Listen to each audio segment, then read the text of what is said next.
Hi, my name is Wally Miller. I'm a product manager here at Fluke Calibration, and I'm here to show you a new feature for our high-end 8.5 digit 8588 multimeter.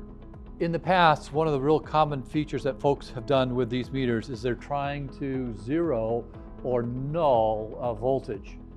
And we've always had this nice digital display, and people can work with it, but it isn't as easy as the new method I'm going to show you.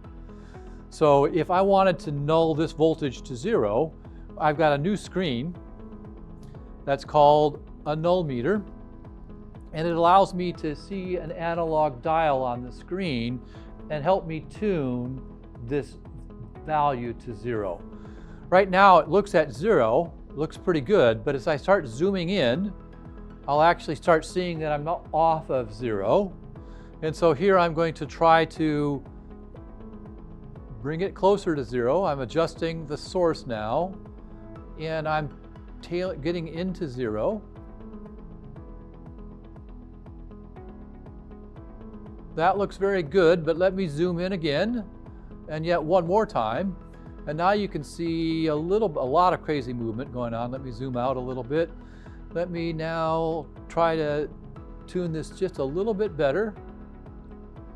And I'm never going to get rid of all of the noise, but I can sort of, with my eyeball, see that I'm centered around zero when I get there.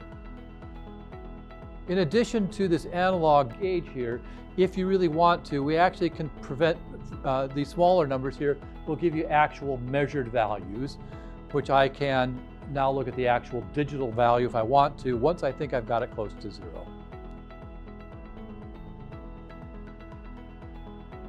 Now I'm at zero. Let me go back out and see what the display looks like.